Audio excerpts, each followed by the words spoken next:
Hello everyone, how are you all? कैसे हैं आप सब? I hope you are the best and you are the great guys. एक पिता की प्रेरणादायक कहानी। एक लुहार पिता और पुत्र दोनों ही अपने दुकान में काम कर रहे थे। तभी पुत्र के दिमाग में एक सवाल आता है, एक प्रश्न आता है और अपने डैड से पूछता है, डैड, इस दुनिया में मनुष्य की क्या कीमत है? इस वर्ल्ड में मनुष्य की क्या वैल्यूज हैं?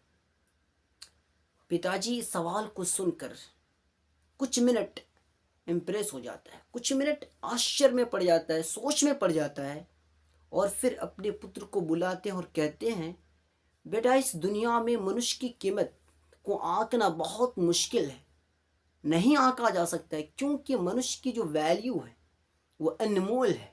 जो मनुष्य की जो कीमत है वो अनमोल है, कोई भी मोल नहीं है। बट कुछ मिनट बाद फिर पुत्र अपने डैड से पूछता है, डैड, इस दुनिया में मनुष्य की कीमत क्या बराबर है? क्या हर एक इंसान को महत्व दिया जाता है बराबरी का? बट इस बार उसके पिताजी बोलते हैं, बिल्कुल, तुमने सही कहा, एवरीबडी आर इक्वल, हर कोई बराबर है।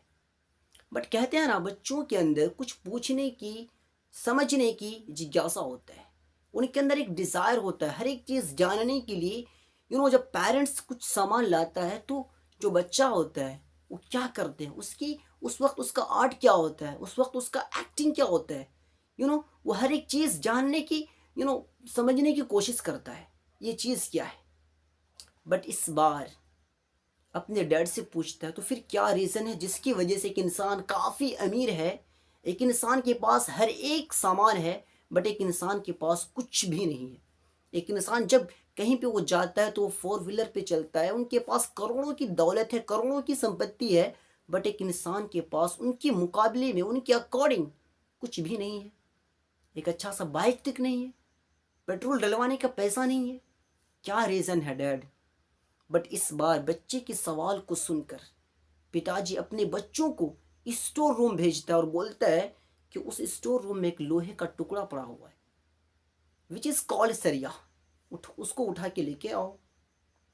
वो बच्चा दौड़ कर जाते हैं, उस सामान को उठा के लेके आते हैं और अपने पुत्र और अपने डैड को बोलते हैं, dad, take this iron. But इस बार पिताजी अपने पुत्र से कहता है कि इस बार मैं तुमसे एक सवाल करता हूँ, तुम उसका आंसर दो। पुत्र बोलता है, बिल्कुल, why not dad, you can ask me what you want. जो आप चाहते हैं आप मुझसे सवाल कर सकते हैं।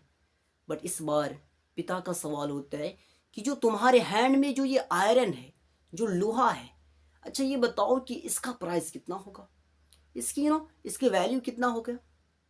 बट इस बार बच्चे बोलते हैं, आई थिंक 500 रुपीज़ डैड, इसका कीमत जो है 500 रुपये होगा।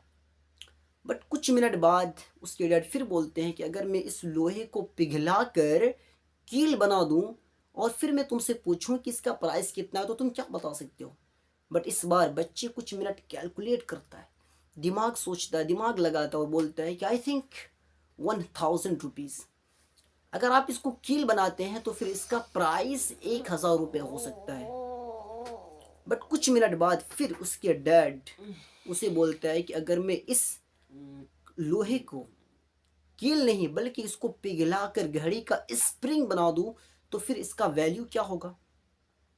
अब इस बार बच्चे उत्साह होकर, खुश होकर, पिता की सवाल को सुनकर खुश होकर अपने डैड को बोलता है, अगर मैं इसे स्प्रिंग बना दूं तो फिर इसकी जो वैल्यू है वो काफ़ी हो जाएगा, यानी अधिक हो जाएगा, और अगर हम इसे मार्केट में सेल करेंगे तो फिर इसकी जो वैल्यू है, जो इसका रेट है, वो काफ़ी मात्रा में बिकेगी। गाइस, पिताजी अपने पुत्र को समझाते हुए कहता है, इन द सेम वे मनुष्य आज क्या है ये मैटर नहीं करता है, मनुष्य के पास आज क्या है ये मैटर नहीं करता, मनुष्य कल क्या कर सकता है उसके ड्रीम ये डिसाइड करता है, उसकी प्लानिंग ये डिसाइड करता है कि इंसान अपने भविष्य में वो कर क्या सकता है।